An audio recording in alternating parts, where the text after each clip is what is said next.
sorry, but I did miss most of that game because I was watching, of course, the Boston Celtics. Now, I said this last week. I said I've come to the point where I need to watch every Celtics game now. It's too good. It's too much of an honor to not watch this team play every game. They're that good. And to be honest, they didn't play all that well last night, specifically for the first 2.5 quarters. They really just didn't. They were okay. Tatum did not play well. Brown had to wake up late. Giannis and Dame were getting theirs, and Milwaukee was, not hanging, having the lead most of that game. And then the Celtics woke up in the third quarter, specifically towards the end of that third quarter, and they ended up winning by double digits. This team, man, they didn't play well for almost 3 full quarters against another contender in the East, against a team with 2 Hall of Famers in their starting lineup who both went off. And the Celtics still win it by double digits. Like, no problem. Like, it's nothing. Jason Tatum gets 15 points and they still beat the Bucks by double digits. Like, this team is that good. And one of the reasons why is, like, the ultimate townie. He looks like a guy who could just be playing pickup in Abington or Weymouth or Braintree. Payton Pritchard. He just goes out there. He shoots the hell out of the basketball. It goes in the net a lot. That's just what he does. Doesn't matter who it's against, how much time's on the clock, what the situation is. The dude just loves putting the ball in the basket, which I really appreciate. He loves it so much, in fact, that I don't know if you guys saw this video over the weekend, but he went out to walk his dog with his wife, I think now wife, and she turns around, and this is what she sees. What's the hand tag, bro? What's the hand tag?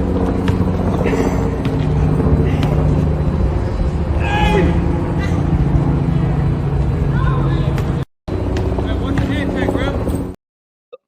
Posted up some kid in the park. Kid apparently got a picture with him afterwards, but just called him out as Payton was walking by. Was just like, "Come on, play me."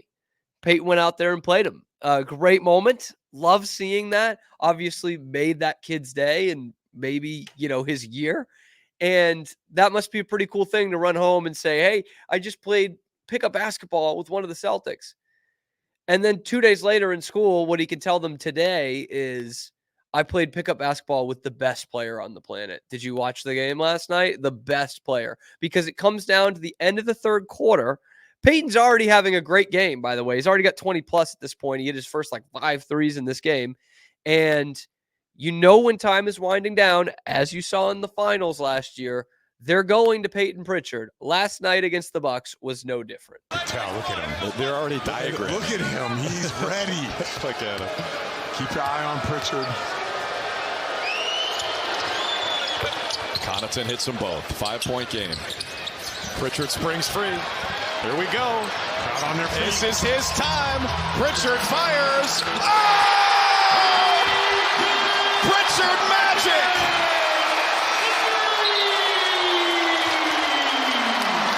The Pritching hour in late October. Would you expect anything different? By the way, you see our guy at the beginning of that clip? It's our guy, Torian Prince, at the beginning of that clip. Sick 'em Bears. Sick 'em. Torian had a tough night. TP had a tough night last night. And Pat Connaughton, Boston native, was taking the free throw. But Payton Pritchard just does what Payton Pritchard does, man. Clock winds down. He hits threes. That's all he does, man. He loves doing it. It's so sick. What a moment at the Garden last night. By the way, Drew Carter in his first year full-time Celtics play-by-play. He's fine. I'm not going to take this time to railroad him. He's fine. But that's where I miss Mike Gorman. Just let that thing breathe. The place is up for grabs at the buzzer at the end of the third quarter. Just let it breathe. I don't need a Pritching hour. I don't need Pritchard magic. I just got it. Let the place breathe. That's it. That's all. That's all. If Pete heard this, he'd be freaking out. Pete defends every play-by-play guy to the death, Scotty. You'll see this. It's a tough job. It is a tough job. It is a tough job, and Pete does it well. And Pete will never criticize anybody. He loves a good media guy. Loves a good media guy. But I just couldn't get over how not well they played. Like, They weren't terrible, but they did not play that well for most of this game, and they walked away with it. Milwaukee's coming off a back-to-back, but they've lost 3 in a row. This is supposed to be one of the main contenders against the Celtics this year. You face two, I would say, the top 2 teams in the East that could possibly knock off the Celtics. You faced them both in the first week, and you beat them both by double digits. Like, everyone is chasing this team. Everyone in the league is chasing this team. And I see faults with all of these teams, and I still am looking to find the fault with the Celtics. I know I'm a fan, but I'm still looking to find the fault with them. You know, I really like Denver still, but their second unit stinks, man. Or Oklahoma City. Yeah, I like them. I thought they got exposed in that Dallas series. I think they're better than Dallas. Dallas in the West, we know what they can do against the Celtics. Philly, you're not going to get those 2 guys on the court at the same time, so I'm not too worried about them. No, nor was I worried about Paul George anyway. The Knicks, I think, are the main contender for them, and I don't know that they got that much better after the Cat trade. And with Milwaukee, you can just see it in the box score of this game. You can tell by the box score why Milwaukee is not at the level of the Celtics right now. Giannis and Dame were great in this game. They combined for 63 points, 13 assists, 17 rebounds. That's pretty good, man. That's a good place to be living. Both got 30 plus. And you look at the Celtics' top 2 players, Jaylen Brown 30, Jason Tatum only 15.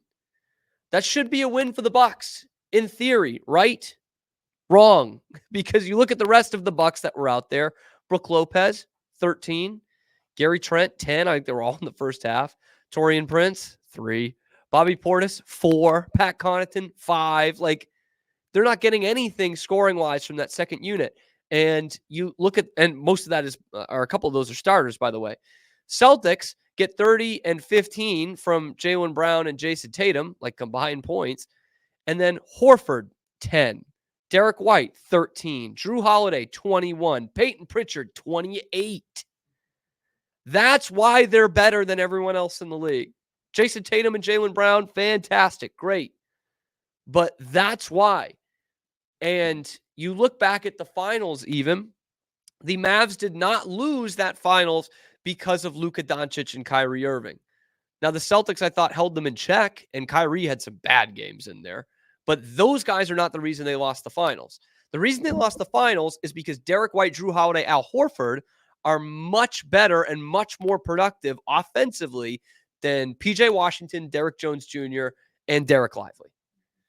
That's why. And that's why I look at that Dallas thing and I'm like, did you get that much better?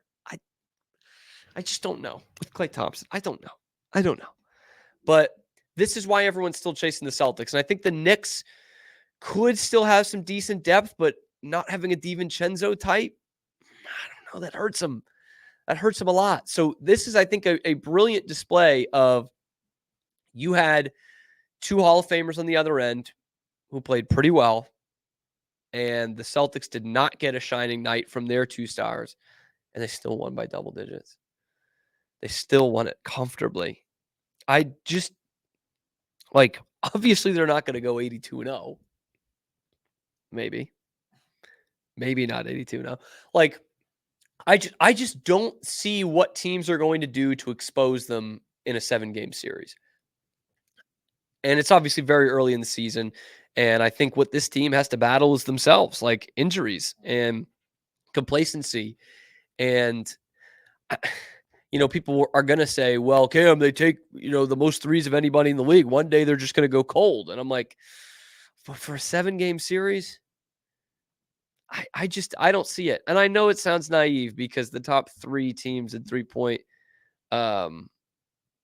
percentage and usage rate of threes were those 3 Harden Rockets teams, and none of them won the title. None of them went to the finals. So maybe there is something to that. The 27 straight missed threes at one point in that game 7. But I really doubt that.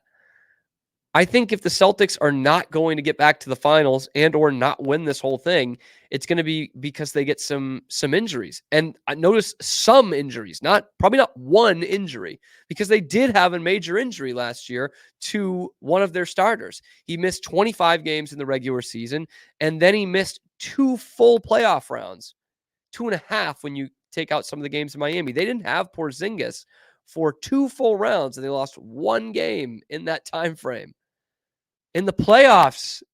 So yeah, it's going to take probably multiple injuries and some meltdown for them to not get back there. I think I don't see a weakness in this team. They didn't get any worse. I don't know if they got better in the offseason, but they didn't get any worse, which is all you really need to do when you're the NBA champions. So it's a joy to watch. Absolute joy to watch. But how about my man Payton Pritchard? 28 minutes, 28 points, 5 rebounds, 3 assists as well. No big. But that second unit for the Celtics is a real envy, I would say. Even Xavier Tillman, who I don't even think scored last night. He didn't even score last night. He was out there. He had some blocks. He was giving you some energy. And by the way, he's like a third unit. Okay. Horford's going to be the second unit when Porzingis is back. Luke Cornett would also be that guy who barely played last night. In fact, the Celtics have a guy out there. His name is Drew Peterson. Okay. And he looks like on the floor on TV, looks like he's about my height, my build, shooting sleeve, headband. This guy looks like a walk-on in college basketball. He looks like Sam Malone from Situate, Mass, who played for Kentucky and was like 5'9" and was just on the end of the bench for Calipari because his dad knew Calipari from playing basketball together. And he's on the team with Anthony Davis. You know who he looks like? He looks like Mark Patterson from the Baylor 2021 championship team. Which, look, nothing wrong with that. Dude's in the NBA, right? But I'm just saying this is what he looks like. And it's funny that the Celtics are down for most of the game against a championship contender, and yet by the end of it, they've got a walk-on in the game. He's out there with Baylor Shireman and Jaden Springer and Nemish Queta, and they're like, don't even take a shot. Like, none of you, just dribble it out. It's so funny how good they are, man. And I'm gonna suck on this nipple for as long as they are really that good. How could I not? And it's gonna be at least another year of this. So we've talked about that before. I won't go back into the contract situation, but it's gonna be at least another year of this. After next year, they got to figure some things out. They'll still have the 2 stars locked in for, I mean, hopefully the rest of their careers in Boston. But like that, you've still got this year and another one to really go balls deep into this thing. Which I am so excited for, man. Get ready for the most insufferable Celtics content you've ever seen this season. And I thought about this last week, Scotty. I thought about, I don't know if you saw the video, but Nick Wright put out this video about how they should the NBA should change the rules because of the Celtics, because they're too good, I guess. Like, they're too good at shooting threes, and he thinks they take too many threes. And I saw the headline and everything, and I was ready to go in there, watch it, do some screen recording, get a clip here. This is like Friday, and do a whole rant on it. But it was like an 8-minute video. I'm like, I do not have fucking time for this. I don't have time to watch Nick Wright just pull something out of thin air to be like, the Celtics are too good. They need to change this. Was he saying the same thing when the Warriors were on their run? No. What? And no. You know, great question. And the answer is no. He is so on the Pat Mahomes thing every week. Does he advocate that the NFL change the rules because Pat Mahomes is too good? It's a good question. No. See, these are the questions that need to be asked. That's why I'm here. And like, you look at those Warriors numbers, that it was like the same thing. In fact, the Rockets were shooting more than the Celtics have the last couple of years. Celtics might break that this year, but the Warriors were crushing everybody for a couple of years, and like no one could respond to it the way the Celtics are right now and did last season. And it was frustrating, right? As fans, we didn't want the Warriors to win anymore, but did I miss where they were saying like they need to change the rules? They're too good at shooting threes. I don't remember. If anything, I feel like I remember people saying we should add a 4-point line because Steph Curry is so good. Think about what it would do for the game, right? Right. And then everyone tried to copy them. They changed the game. They changed the way the game of basketball is played all the way down, by the way. And instead, and there are teams that are trying to be more like the Celtics, don't get me wrong, but instead of that kind of cultural thing of, oh, this is how the game is going, it's like, no, this is too much. They're too good at it. They take too many threes and they make too many threes. What are you going to do? You can't win them all, man. You can't win over everybody. But I will be insufferable watching this team all season long. Because, again, I do think the Knicks and the Bucks are the teams that could give them a run. And I know these are just 2 regular season games, but I don't see this Bucks team lasting with them for a 7-game series. I really doubt it. We saw Giannis at pretty much his best in 2022. He just won the title the year before, which he was great in. Great. That'll be his crowning moment, right? But he was still just as good in 2022. He was in his prime. And in that Celtics series in the second round, he dominated them. Like in the non-Horford minutes especially, he crushed them. And the Celtics still won that series. In fact, they came back from down 3-2 on the road in Milwaukee, and they still beat him. They beat him in Game 7 back at the Garden. So, like, that was Giannis at his best. And he had Drew Holiday on that team. And they still didn't beat the Celtics. And the Celtics are much better now, and they have Drew Holiday. So I just don't see that happening. And one of the damning stats that the Bucks have that gives me the hope that they will not come close to beating the Celtics in a 7-game series, their center, Brook Lopez, leads the NBA in shots contested this year. A center in today's NBA. You know what that tells me, Scotty? All their guards are getting beat off the dribble. Like, teams are not taking that many paint shots anymore unless it's given to them. Unless you can't defend the perimeter. And that's what the Bucks' problem was last year, and it's going to be the same this year. I mean, the defensive metrics were just abhorrently bad when you took out Drew Holiday and put in Dame Lillard. Great offensive player, but the stats are the stats. They dropped like 20 spots in total defense last year. Like that was free fall. And you talk about the playoffs, how they didn't have Giannis, they didn't have Dame for a couple of games. They weren't getting past that first round, even if one of them was fully healthy. 2 of them, maybe. They weren't getting past the second round. I don't think they were beating the Knicks.